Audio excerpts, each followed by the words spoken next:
Je suis j'aime dire jeune femme. J'ai 4 enfants. Fait que, qui suis-je? Actuellement, que ça. C'est juste que j'ai absolument aucun temps pour travailler.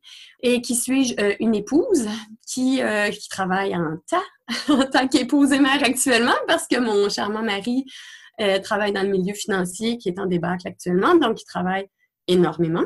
Je suis une fille qui voit plus sa mère, dont elle s'ennuie. Puis je suis une amie qui avait un paquet d'amis et une vie sociale intense, diversifiée, avec plein d'abonnements dans les musées parce que ça me nourrit énormément.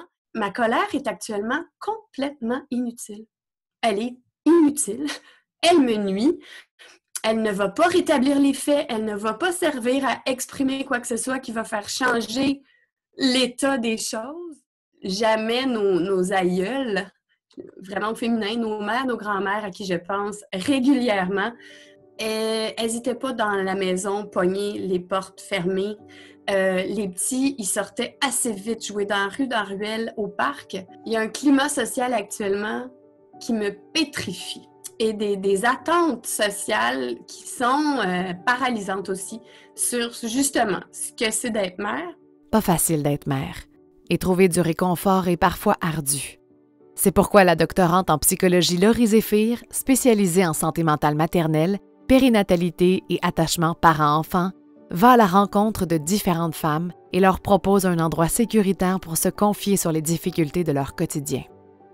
Une conversation authentique, dépourvue de tout jugement, qu'on entend rarement sur la place publique. Je m'appelle Jessica Brazo. Et moi, Laurie Zéphir.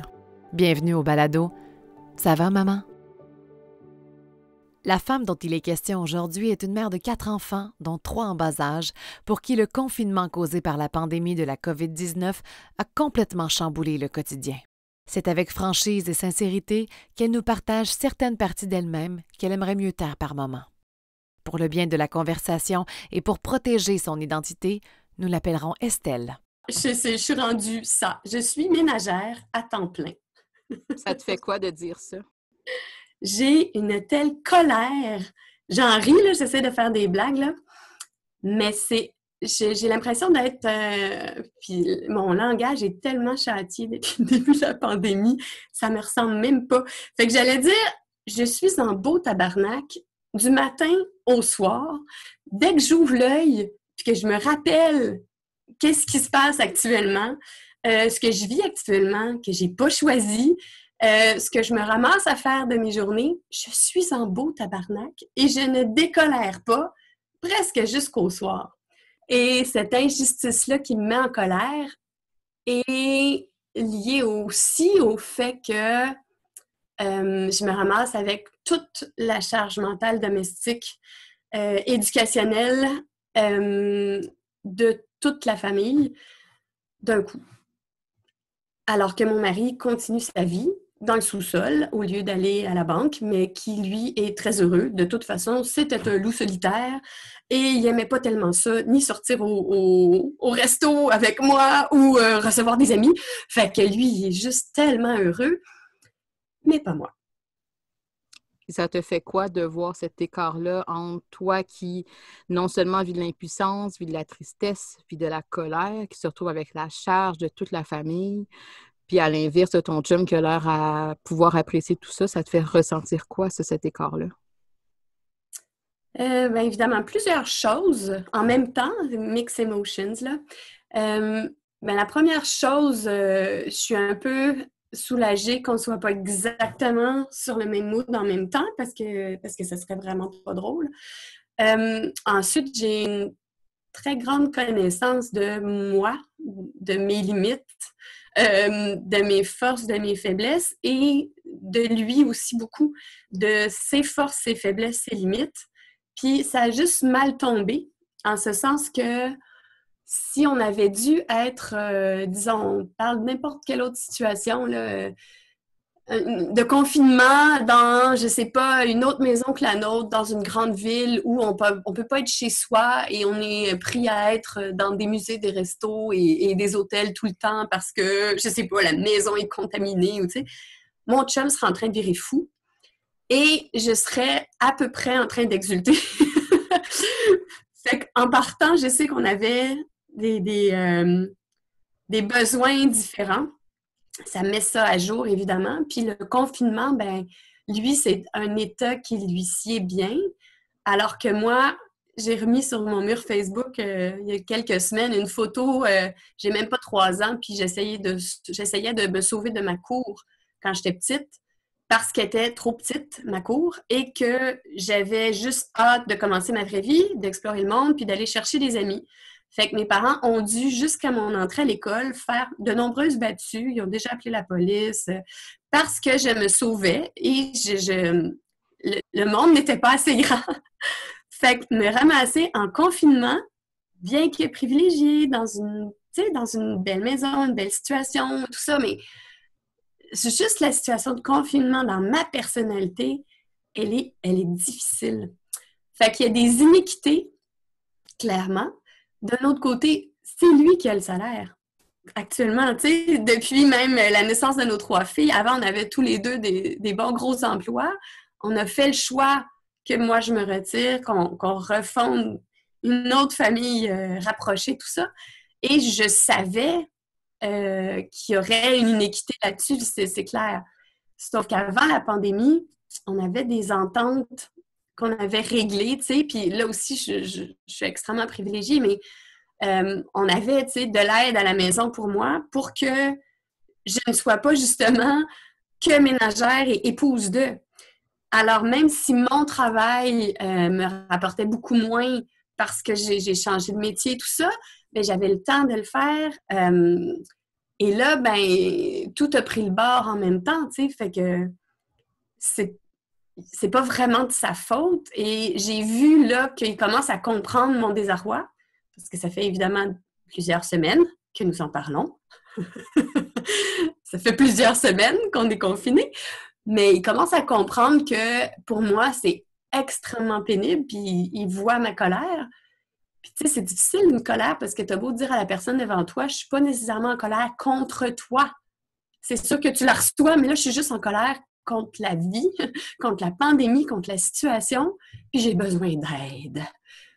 Fait qu'il l'entend, il en fait le plus qu'il peut, mais il travaille comme de 6h30, 7 le matin jusqu'à 6, 6h30, des fois 7 le soir. Qu'est-ce que tu veux qu'il fasse, tu sais?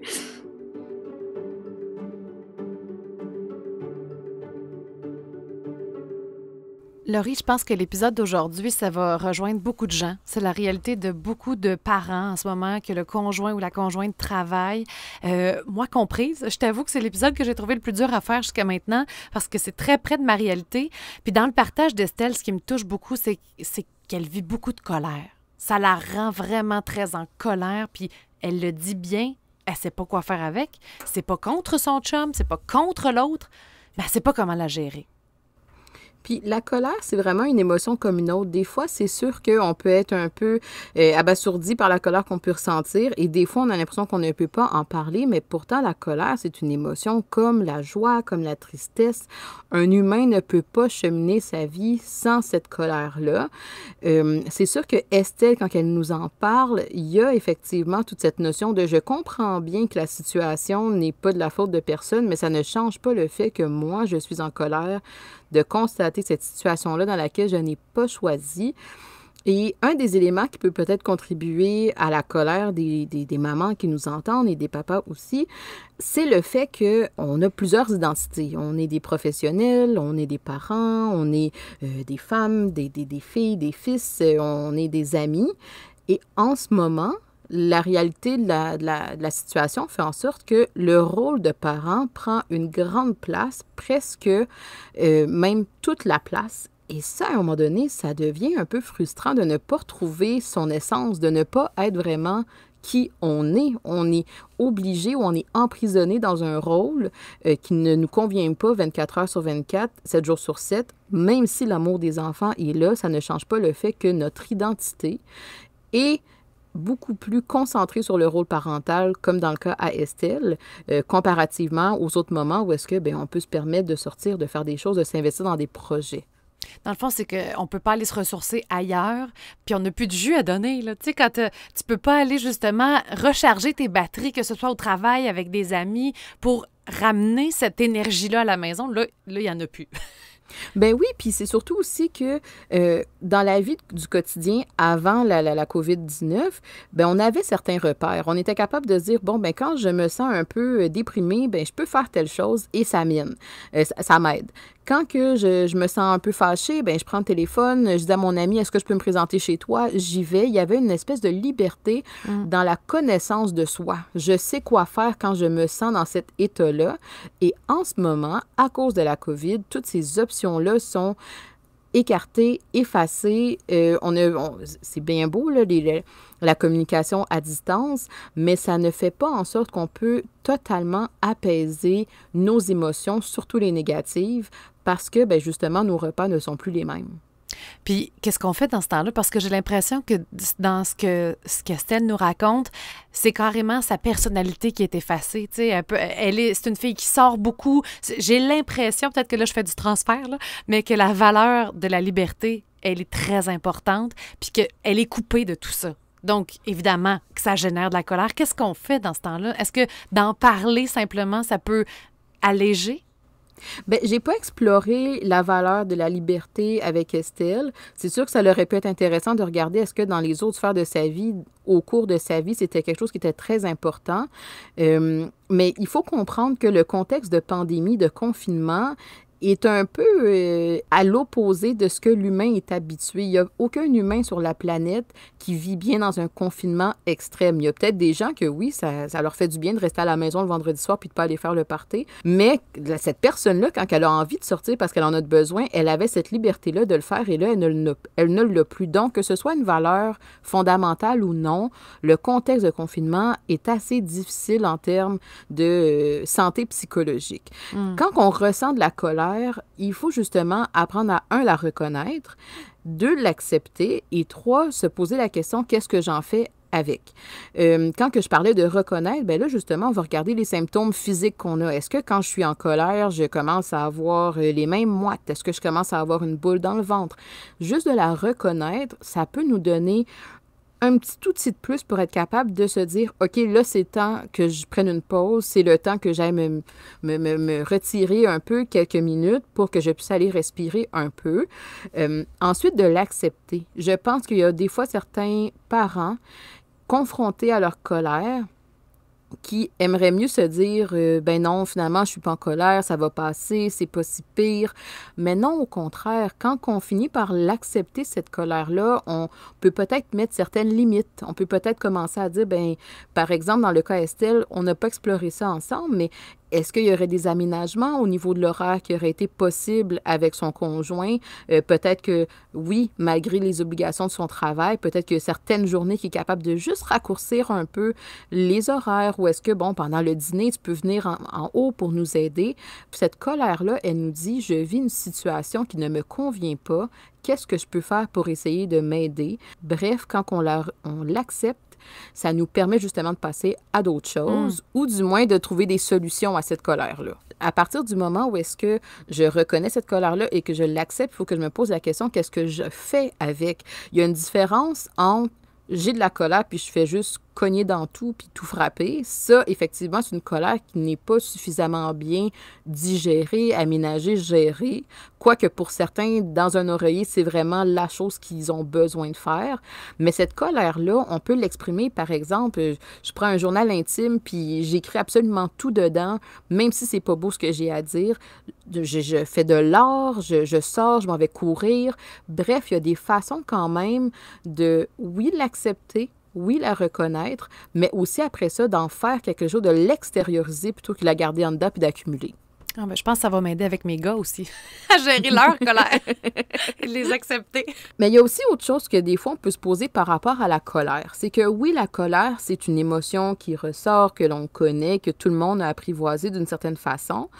Mais des fois aussi, la colère, ça cache quelque chose. Tantôt, je parlais d'accumulation. Des fois, on est en colère parce qu'on a accumulé de la tristesse pendant vraiment trop longtemps. Des fois, on vit de la colère parce qu'on a eu peur. L'exemple que j'aime bien donner, c'est si je suis en train de conduire ma voiture puis qu'il y a une voiture à côté qui me coupe de façon pas super cavalière, qu'est-ce que je ressens? c'est de la colère. Mais derrière cette colère-là, il y a aussi de la peur. J'ai eu peur pour ma vie, j'ai eu peur d'avoir un accident, j'ai eu peur qu'il se passe quelque chose de vraiment menaçant pour moi. Peut-être qu'il y a certains parents, mamans aujourd'hui qui nous écoutent, que cette colère-là, ça vient du fait que ça fait plusieurs années que je trouve ça injuste qu'est-ce que je vis. Estelle, elle en parle un peu, mais on peut pas nécessairement dire que cette injustice-là, elle la trouve difficile. On ne le sait pas, mais c'est certainement une question que certains parents peuvent se demander. Est-ce que ma colère, c'est parce que je suis triste depuis vraiment trop longtemps d'une situation que je subis? Est-ce que cette colère-là témoigne d'une peur que j'ai face à la COVID, qu'à un moment donné, je ne sais plus comment me gérer?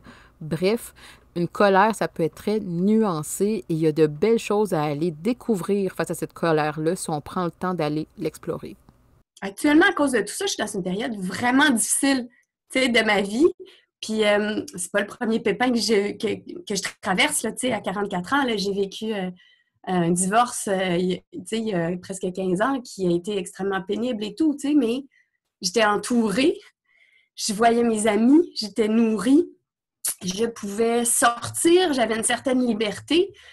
Et j'ai réalisé récemment que pour moi, ce qu'on vit actuellement est quasiment plus difficile que ce que j'ai traversé comme ça en peine d'amour parce que je me sens extrêmement seule, bien que je parle à mes amis qui sont tout aussi désespérés et seuls, tu sais, mais je me sens extrêmement seule dans mon rapport quotidien, social, tu sais, avec l'extérieur, avec l'entourage, avec mon travail, avec la capacité justement de jaser, de faire des blagues, de rire, de sortir, d'aller prendre un café, de faire un meeting avec quelqu'un.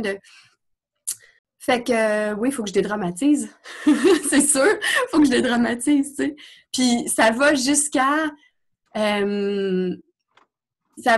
justement, tu sais, mettre une photo de moi sur Facebook où je suis en ménagère des années 50, tu sais, parce que, OK, là, c'est ça, ça me convient pas, c'est pas ça que je voulais, c'est pas ça que j'ai choisi, j'ai pas étudié pour ça.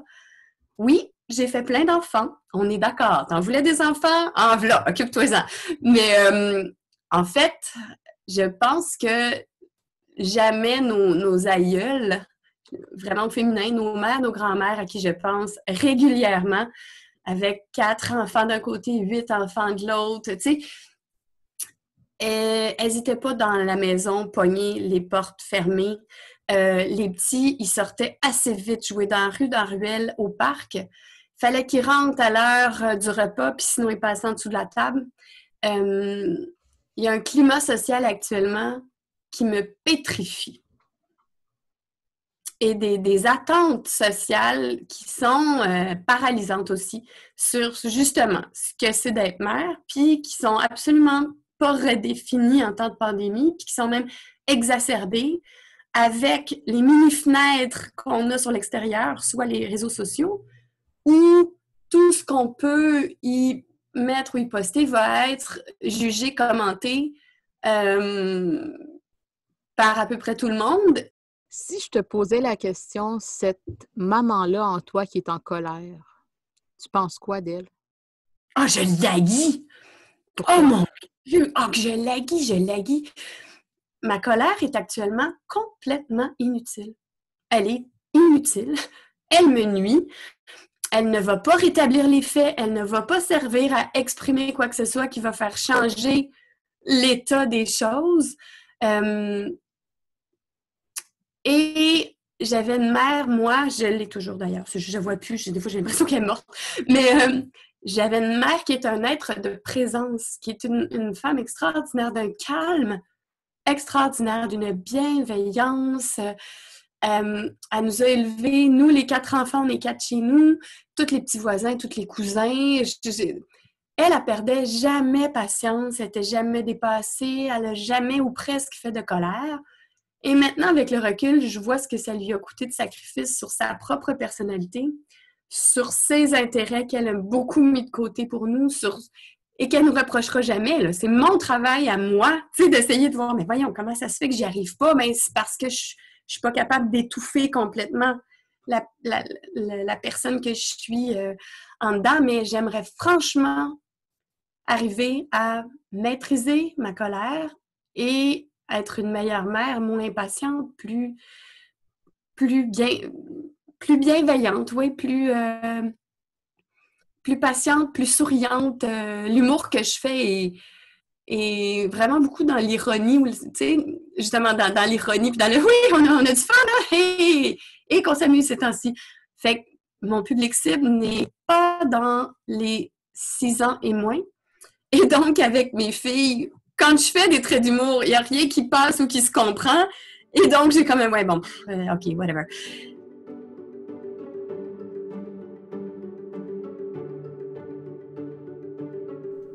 Laurie, ce que je trouve intéressant dans le partage d'Estelle, dans l'extrait qu'on vient d'entendre, c'est lorsqu'elle fait le parallèle avec nos grands-mères, avec ces femmes d'autrefois qui n'avaient pas le choix de rester à la maison pour s'occuper de leurs enfants. Puis je trouve ça drôle parce que je me suis fait la même réflexion il n'y a pas longtemps, tu sais, que je me sentais comme une femme des années 50, à la maison, à m'occuper de tout le monde. Puis ce que je trouve intéressant, c'est quand Estelle dit que, bon, les attentes sociales qu'on avait envers les mères de cette époque-là sont pas les mêmes qu'aujourd'hui. Comme quoi, la situation que les mères vivent en ce moment, c'est encore pire qu'à cette époque-là. C'est sûr que ça serait intéressant de se comparer. Tous les humains se comparent d'une certaine façon. Puis c'est le fun quand on arrive à se comparer à quelqu'un qui nous inspire, qui nous motive. Quand on fait le parallèle avec les mamans d'antan, puis ils sont pas si vieilles, mais quand même, il faut justement réussir à comparer les mêmes choses. Le contexte à l'époque était très différent. Aujourd'hui, ben c'est sûr qu'on est un peu plus isolé comme famille. C'est quelque chose qu'on déplore beaucoup. Les mamans sont seules, les familles sont seules, l'aide autour est beaucoup plus limitée. Alors, c'est très difficile de pouvoir dire, ben moi, je suis une maman qui est pas bienveillante ou qui est plus impatiente comparativement à ma maman, mais en même temps, ce comparatif-là ne peut pas tout à fait se faire. Et il y a d'autres choses aussi, c'est que c'est pas clair. Est-ce qu'aujourd'hui, c'est vraiment que les mères ont moins de patience ou qu'à l'époque, ben on n'en parlait pas, on se le disait un petit peu, mais c'était quand même honteux. Justement, le rôle de la femme, c'était d'être à la maison puis de s'occuper des enfants. Celle qui allait travailler puis qui avait un désir de carrière était mal vue. Alors, tout ça est très différent d'une période à une autre. D'autant plus que, ben, aujourd'hui, les rôles que les mères ont sur les épaules est particulièrement lourd. En pandémie, ben, il faut être enseignant, il faut être psychologue, il faut être cuisinière, il faut être ménagère. Tout ça fait en sorte que de comparer la situation actuelle à d'autres périodes dans la vie, à d'autres personnes qu'on a connues, à nos mamans, c'est quelque chose qui peut être très limité en termes de ressemblance qu'on peut vraiment là, y trouver. En fait, moi, ce qui m'avait apaisée, c'est de me rappeler que j'ai le choix. Puis je pense que je suis tellement habituée d'avoir le choix dans tout parce que je suis une femme de notre époque, tu sais, qui a tous les droits et toutes les possibilités versus peut-être les femmes d'avant qui restaient à la maison parce qu'elle n'avait même pas de compte bancaire, tu sais, exemple. Donc, je me suis rappelé que j'avais le choix puis qu'en ce moment, c'est juste une phase et que je vais avoir le choix à nouveau. Tu sais, je pense que ça ramène tout le concept d'identité. Quand tu me dis, ben j'avais le choix de, ben justement, comme femme, tu as fait le choix dans ta vie d'aller, par exemple, à l'école, d'aller étudier un certain métier, tu as fait le choix d'avoir un certain cercle d'amis. Tous ces choix-là, aujourd'hui, c'est comme s'ils t'étaient retirés. Et il y a comme tout un processus d'adaptation qui est très lourd à faire et qu'on n'a pas nécessairement la place pour le faire parce que, ben il y a les enfants qui sont à la maison la majorité du temps, même si justement il y a certaines régions qui ont été déconfinées, que les enfants sont retournés à l'école et à la garderie, bien peut-être que le retour au travail est particulièrement demandant de se réajuster dans ce nouveau contexte-là, mais c'est pas évident toujours à faire et c'est correct de trouver que certaines journées, ouf, là c'est vraiment lourd. C'est correct, cette émotion-là de colère, d'avoir un peu de déprime, ce sont toutes des émotions, des états qui sont normaux dans la mesure où on arrive à bien fonctionner quand même au quotidien. Donc, encore une fois, de l'accepter. Parce que j'ai l'impression, comme Estelle le disait quand tu lui as demandé comment tu la trouves, cette mère en colère, et qu'elle dit « je l'haïs », tu sais, je comprends complètement la culpabilité qu'on ressent quand on est en colère face à nos enfants, face à, bon, à ce qui se passe dans la maison. Je comprends, on se sent coupable. Fait que c'est juste de l'accepter, dans le fond.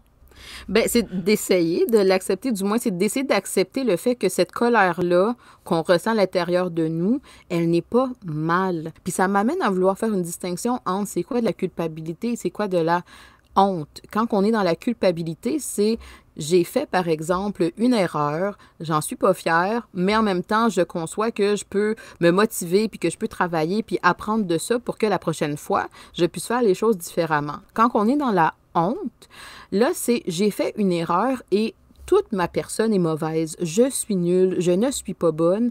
C'est une limite qui est quand même importante à savoir parce que peut-être qu'il y a des mamans aujourd'hui qui nous écoutent qu'elles ne se sentent pas des bonnes mères et vraiment profondément à l'intérieur d'elles-mêmes, elles ont l'impression que tout ce qu'elles font, ce n'est pas bien. Peut-être même qu'elles vont penser que leur enfant ne mérite pas d'avoir une mère comme elle, tellement ce qu'elles font, c'est pas bon. Et c'est dans ces cas-là, quand on est plus dans la honte qui est intense, qui est plus fréquente, que là, d'aller chercher de l'aide psychologique, d'en parler, c'est particulièrement important parce que là, on n'est plus dans la culpabilité qui nous motive à faire les choses différemment la prochaine fois. On est dans je me replie sur moi, je me dévalorise, peut-être même que je ne m'aime pas. Et là, le discours est un peu différent. Ben, je me sens coupable, c'est sûr. Et écoute, ma colère va jusqu'à, j'aimerais dire parfois, c'est un petit peu plus que parfois. J'ai l'impression que je suis en colère après mes filles. Elles ont tellement rien fait. Elles sont tout petites. Elles s'ennuient juste de leur parc coccinelle puis de leurs amis. Puis, tu sais, puis moi, je suis comme en colère après elles, comme si c'était de leur faute, parce qu'ils sont tout le temps dans mes pattes, que je me sens envahie, que j'ai plus d'espace, de chambre à moi, de mon bureau à la maison, mes activités professionnelles, tu sais. Fait que, est-ce que j'ai honte? Oui. Est-ce que je devrais me sentir coupable? Oui. La culpabilité a aussi un rôle très important, c'est de ne justement pas transgresser ce qui est OK et ce qui n'est plus OK, tu sais.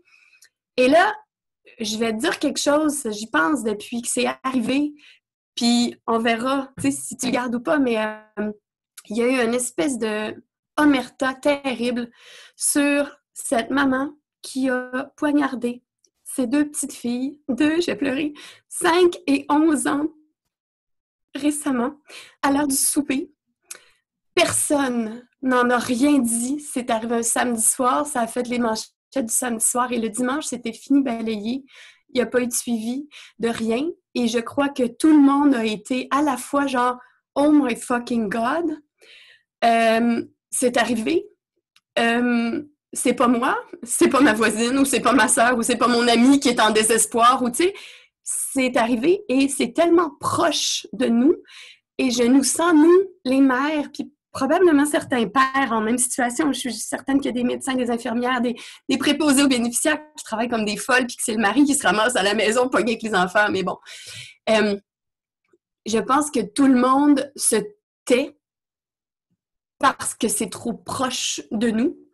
C'est trop laid et ça devient trop possible, en gros guillemets, possible en ce sens que mon Dieu, c'est terrible, il ne faut pas, il ne faut pas, il ne faudrait jamais, il ne faudrait jamais.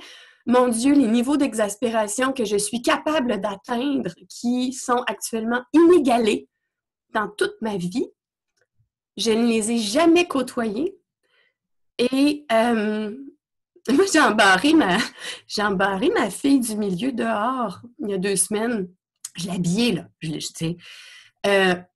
l'ai pas habillée tendrement, disons-le. Elle était en pleine crise, elle hurlait sa vie.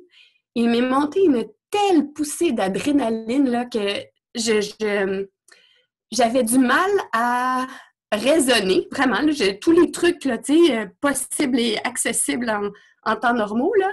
Là, j'étais juste en train de dire, là, ça va faire, là, ça va faire, là, ça va faire. Je répétais par-dessus ces cris, là, ça va faire. Là, maman t'habille pour que tu ailles dehors. Là, tu vas aller réfléchir dehors. Et je dis pousser, je ne l'ai pas poussé fort, je ne l'ai pas poussé, je l'ai accompagné. Tu sais, la poussée dans le dos, là, tu sais, quand tu pousses fermement, mais dans une même direction en continu, là. Donc, je l'ai poussée dehors jusqu'à fermer la porte puis la barrer.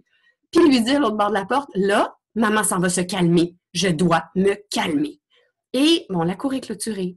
Le papa travaille dans le garage en bas. Je savais que la porte du garage était ouverte. En fait, j'ai crissé le problème dehors pour qu'il s'en occupe et que elle dérange son meeting téléphonique ou whatever et que ce soit plus moi qui s'écrit dans mes oreilles parce que pour être bien honnête,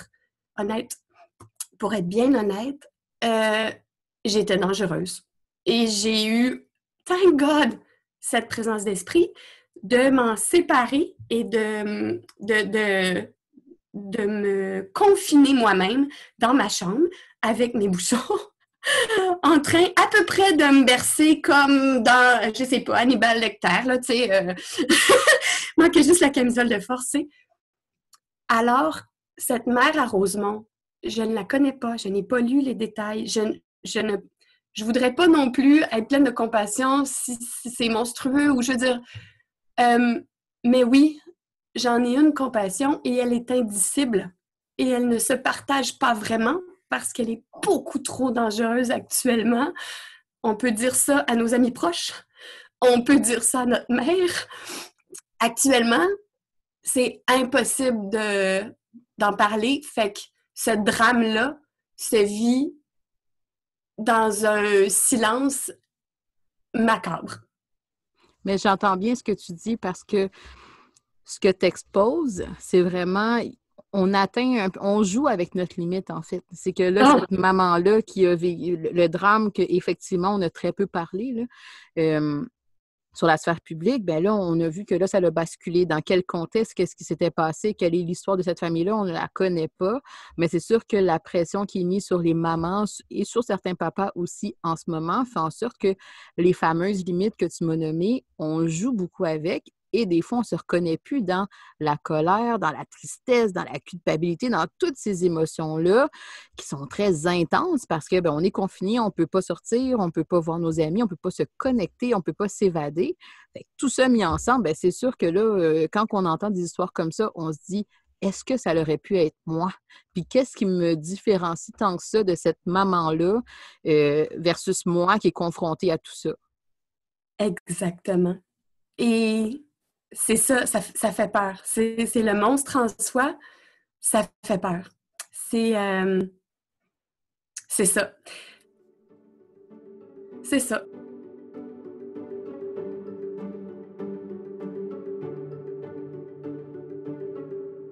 Laurie, je tiens vraiment à ce qu'on comprenne bien le propos d'Estelle ici parce que je la trouve extrêmement touchante et elle fait en aucun cas promotion de la violence. Je voudrais vraiment pas que personne pense ça. Et je pense que ce qu'elle vient de nous partager, en fait, c'est la raison même pourquoi on fait un balado, tu sais. Parce que ça se dit pas, puis on le ressent, puis je comprends exactement comment elle s'est sentie dans ce moment-là. Puis je me dis, c'est pas pour rien, là, à l'hôpital, quand tu viens d'accoucher, qu'ils te parlent autant du syndrome du bébé secoué, là, tu sais, dans le sens où, des fois, tu te reconnais plus, puis il faut que tu ailles chercher de l'aide. Puis Estelle, c'est une femme pleine de ressources. On ne l'a pas mis dans les extraits, mais c'est une femme qui va en thérapie, c'est une femme qui a des solutions, et elle en parle parce qu'elle l'a vécu, cette détresse-là psychologique. Oui, puis quand il y a question de détresse psychologique, je pense que des fois, quand il y a question de santé mentale maternelle, on n'en parle pas assez. On va parler de dépression postpartum, on va parler justement de tout ce qui concerne, comme que tu dis, syndrome du bébé secoué. Donc, c'est comme si quand il y a question du bébé, on en parle un peu plus sur la sphère publique, mais lorsque les enfants grandissent, c'est pas plus évident. Et le contexte actuel vient vraiment exacerber tous ces symptômes-là qui sont un peu plus associés à la détresse psychologique.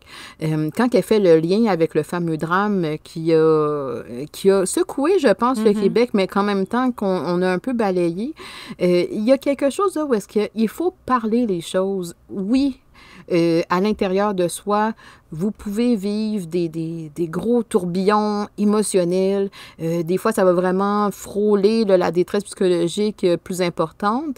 Mais il faut être capable de s'enlever ce filtre-là parce qu'il y a quelque chose de très puissant dans le fait d'en parler. Le message qui est à retenir ici, c'est que comme parents, comme maman, si on se met du jugement, ben c'est sûr qu'on est moins capable de s'ouvrir aux autres. Au contraire, on a l'impression que si je m'ouvre à mon amie, ben elle va me juger. Si je m'ouvre à peut-être un autre professionnel de la santé, ben il va tout de suite appeler la DPJ. Alors que au contraire, quand on commence à ressentir que je ne me reconnais plus. Je suis vraiment beaucoup, beaucoup en colère. Des fois, j'ai peut-être des idées noires. Des fois, j'ai l'impression que au niveau le physique, tout est débalancé. Je mange plus. Je dors vraiment moins bien ou je dors beaucoup plus. Tout ça, ce sont des symptômes qu'il faut essayer d'aller chercher de l'aide. Même si des fois, on a l'impression que c'est indicible, il faut justement se dire en parlant, je peux avoir de l'aide, il y a une aide qui va m'être tendue. C'est sûr que le contexte actuel fait en sorte que même les ressources psychosociales sont particulièrement différentes d'avant la pandémie, mais elles sont là quand même. Alors, il faut se permettre de se dire, moi, qu'est-ce que j'ai vu à la télé, ça m'a tellement chamboulé que j'en ai pas dormi, puis que le lendemain, j'avais certaines craintes, certaines peurs, puis je sens que j'ai besoin d'en parler. Il faut se permettre de le faire, il y a de la place pour ça. Et j'imagine qu'Estelle a eu la bonne réaction de justement se couper de ce moment-là, de sortir sa fille à l'extérieur, en sécurité, sachant que son père est là à côté, puis de pouvoir respirer. J'ai l'impression que généralement, on se juge très fortement dans une situation comme ça quand on n'est pas capable de garder le contrôle sur nos émotions. Bien, c'est sûr parce qu'on se reconnaît pas, puis on aurait aimé ça, être au-dessus de tout ça, mais en même temps, c'est très difficile à faire. Puis surtout, si on regarde, Estelle l'exprime bien, elle a dit, c'est des petits-enfants, je m'en veux de leur en vouloir, mais en même temps, ils viennent avec leur lot de demandes, ils viennent avec leur lot d'intensité qui fait en sorte que, comme individu, ben oui, des fois, ça peut venir nous chercher, nous happer. Il faut se permettre justement cette place-là, mais justement, quand on se permet de la faire, comme Estelle, on essaie de trouver des moyens. Elle a essayé de trouver une façon sécuritaire pour elle et pour sa fille pour être capable de retrouver du calme. C'est sûr que pour chaque personne, peut-être que c'est pas nécessairement la bonne méthode, mais comme parent, quand on commence à ressentir que on ressent ce stress-là, cette peur-là à l'intérieur de soi, mais oui, il faut faire le travail de trouver qu'est-ce que je fais dans cette situation-là. Je ne peux pas juste écarter ça et me dire ça va passer, demain ça va être une bonne journée. Non, dans les moments où est-ce que je ne vais pas bien, qu'est-ce que je fais? C'est quoi mon plan à moi? Déjà d'y avoir pensé, ça fait en sorte que lorsque le moment arrive, quand on commence à reconnaître que je commence à perdre mes repères, ben là, parfait, je sais tout de suite c'est quoi que je dois faire. J'appelle quelqu'un pour essayer de lui parler, puis cette personne-là essaie de me rassurer à distance. S'il faut qu'on mette les enfants devant un film le temps qu'on se calme, c'est correct aussi. Il faut que les parents soient bienveillants envers eux-mêmes, de se dire que des journées où est-ce qu'ils ne seront pas au top de leur game, ça va arriver et que c'est correct et que dans ces moments-là, justement, il faut être bienveillant envers soi-même et être plus flexible par rapport à qu'est-ce qu'on se permet de faire pour que tout le monde soit en sécurité et que demain, on puisse réutiliser nos outils avec un peu plus de dodo pour passer au travers de la journée. J'ajouterais simplement que cette colère-là que vous pouvez ressentir au quotidien, il faut prendre le temps de la regarder, de la confronter et d'essayer de la comprendre. Juste ça, c'est déjà un outil très grand pour être capable de cheminer pour la suite et surtout pour être capable de savoir est-ce qu'elle est trop présente? Est-ce qu'en ce moment, je vis trop de colère? Est-ce qu'en ce moment, j'ai besoin d'aide? Si vous ne prenez pas le temps de l'explorer, cette colère-là, elle peut faire peur et quand elle fait trop peur, elle finit par prendre trop de place. Il y a deux choses que j'aimerais dire aux mamans dans la situation actuelle, aux mamans ou aux parents en général, qui sont toutes les deux contradictoires et complémentaires. Alors, la première m'a franchement fait rire et c'est la première page du roman « Ta mort à moi » de David Goudreau. Le souffreteux de Nietzsche s'acharnait à répéter que tout ce qui ne nous tue pas nous rend plus forts. Quelle connerie! Ce qui ne nous tue pas nous estropie, nous traumatise ou nous humilie. Le reste du temps, on aime ou on se ment. Bon, c'est totalement déprimant, mais ça m'a fait tellement bien Parce que des fois, chercher du sens comme ça dans la marde qui nous arrive, en se disant oui, oui, ça va me rendre plus fort, ben ça contribue juste à nous rendre plus fous. Et des fois, ben c'est ça, il n'y a rien à en faire, puis il y a juste à le traverser. Et c'est à ce sujet-là que j'aimerais qu'on repense tout au concept de Winnicott, le grand psychanalyste du siècle dernier, qui parlait d'un concept de good enough mother, donc en français, une mère suffisamment bonne. C'est-à-dire qu'on n'a pas besoin tout le temps d'être la mère parfaite, idéale. On vise, on essaye, on le travaille, mais il y a des moments, il y a des temps de vie, il y a des situations comme là, sociales ou autres, qui font en sorte que, OK, pardonnons-nous nos écarts, nos impatiences, les fois où on a crié puis qu'on n'était pas fiers de nous. Allons en reparler avec eux. Disons-leur, regarde cocotte, j'ai perdu le contrôle, je suis fatiguée, je suis désolée, j'ai crié trop fort. C'était pas de ta faute à ce point-là, mais j'aime pas ça quand tu fais telle chose. Fait qu'on en reparle, puis on se pardonne, puis on se dit, ben oui, là, j'étais une mère so-so, mais tout de même, a good enough mother. Si vous voulez nous partager votre histoire, contactez-nous via notre page Facebook ou Instagram. Prenez note que ce balado ne remplace pas un processus thérapeutique. Si vous éprouvez des difficultés psychologiques, sachez que des ressources sont disponibles dans votre région pour une aide personnalisée à vos besoins. Ou encore, vous pouvez composer le 811. Un nouvel épisode de Ça va maman sera disponible la semaine prochaine.